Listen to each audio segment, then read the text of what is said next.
प्रिय भावकों, जय श्री कृष्ण। आज हम आपको एक नया टॉपिक दे रहे हैं जिसके कारण आपको अपने जीवन में काफ़ी सफलताएं मिलेंगी। जैसे कुंडली में कोई ग्रह नीच का हो, शत्रु पक्षी हो या कमज़ोर हो, उसका क्या इलाज किया जाए ताकि वह अपनी नीचता, शत्रुता और कमज़ोरी न दिखाए। तो जो ग्रह अपनी कुंडली में कमज़ोर होते हैं और वो अपना पूरा फल नहीं दे पाते हैं, जैसे भाग्य स्थान में कोई ग्रह बैठा है परंतु कमज़ोर स्थिति में बैठा है, इसलिए भाग्य का उत्थान नहीं कर रहा है। इसके लिए रत्न क्यों और कैसे धारण करें? रत्न धारण करने से ग्रह की स्थिति मजबूत होती है।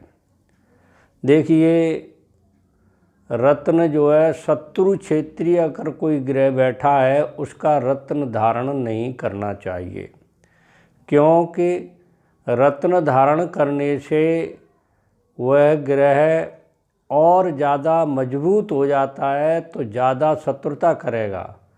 ऐसे ग्रह के मंत्रों का जाप करना चाहिए ताकि वह ज़्यादा शत्रुता न करे।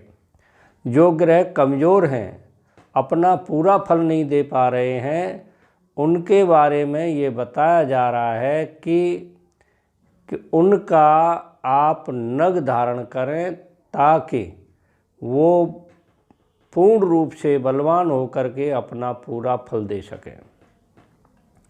देखिए, जैसे कमज़ोर ग्रह कौन सा होता है? अपनी राशि से चौथा, आठवां, 12वां जो ग्रह होता है वो कमज़ोर होता है, वो अच्छा फल नहीं देता है। और ग्रह जैसे राहु के साथ में सूर्य चंद्रमा बैठ जाएं तो वो ग्रह कमज़ोर हो जाते हैं। शत्रु राशि के साथ में कोई ग्रह बैठ जाता है तो वो कमज़ोर हो जाता है। इसी तरह से छठे, 8वें और 12वें भाव में कोई ग्रह बैठ जाता है तो वो फल भी अपना पूरा नहीं दे सकता। ठीक है ना?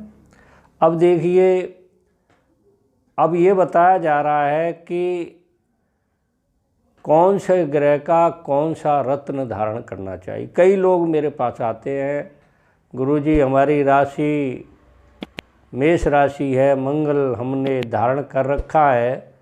तो देखिए, राशि के अनुसार कोई ग्रह धारण नहीं करे, क्योंकि मेष राशि का स्वामी है मंगल और मंगल का रत्न है मूंगा। अगर मंगल शत्रु क्षेत्रीय होकर के बैठा है तो आपका नुकसान करेगा। इस तरह से देखा देखी नगों के धारण नहीं करना चाहिए। अब मैं आपको बता रहा हूँ कि अगर सूर्य कमज़ोर है आपकी कुंडली में तो देखिए, सूर्य का नग है, मोती है, माणिक।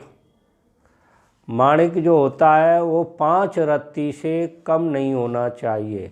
कम रत्ती का कोई रत्न अगर मैं जो बता रहा हूँ उससे कम रत्ती का कोई अगर रत्न आप धारण करते हैं तो वो पूरा फल नहीं देगा और देगा भी नहीं। ठीक है ना?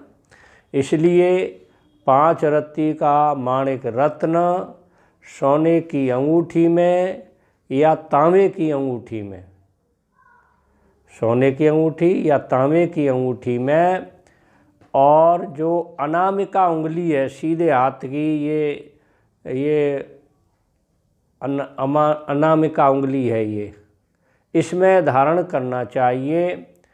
शुक्ल पक्ष की जो मैं बता रहा हूँ उनमें शुक्ल पक्ष का अगर बार मिल जाए तो दी बेस्ट है।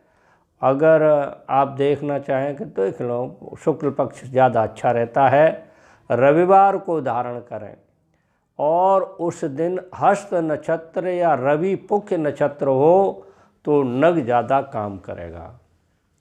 इसी तरह से चंद्रमा अगर कुंडली में कमज़ोर है, पूरा फल नहीं दे रहा है, अस्त है, सूर्य के साथ में बैठा हुआ है, अमावस और 14 या एकम के लगभग किसी जातक का जन्म होता है तो वो चंद्रमा अस्त हो जाता है। देखिए इसमें मोती नग, चंद्रमा का मोती नग है 5 रत्ती का है, 5 रत्ती से कम नहीं होना चाहिए। चांदी की अंगूठी में कनिष्का मतलब छोटी उंगली, ये उंगली कनिष्का मतलब सबसे छोटी उंगली, कनिष्का में या अनामिका छोटी वाली उंगली के पास में सीधे हाथ में शुक्ल पक्ष के सोमवार को और रोहिणी नक्षत्र हो उस दिन धारण करना चाहिए। मंगल का रत्न है मूंगा। मूंगा 8 रत्ती का होना चाहिए, 8 से कम नहीं। सोना या तांबा की अंगूठी में मंगलवार को अनुराधा नक्षत्र में धारण करना चाहिए। और देखिए तर्जनी उंगली, तर्जनी ये बोलते हैं पहली उंगली तर्जनी, या अनामिका, अनामिका ये छोटी वाली के पास वाली अनामिका उंगली में धारण करें। बुध अगर आपकी कुंडली में कमज़ोर है तो इसका बुध का नग है पन्ना। पन्ना 6 रत्ती से कम नहीं होना चाहिए। सोना या पीतल की अंगूठी में धारण करना चाहिए बुधवार को, और बुधवार को उत्तरा फाल्गुन नक्षत्र हो तो और बढ़िया रहेगा। कनिष्का मतलब छोटी उंगली में, इसमें ठीक है ना, ये छोटी उंगली है, इसमें धारण करना चाहिए। और जय श्री कृष्ण। अगली जानकारी कल दी जाएगी। जय श्री कृष्ण।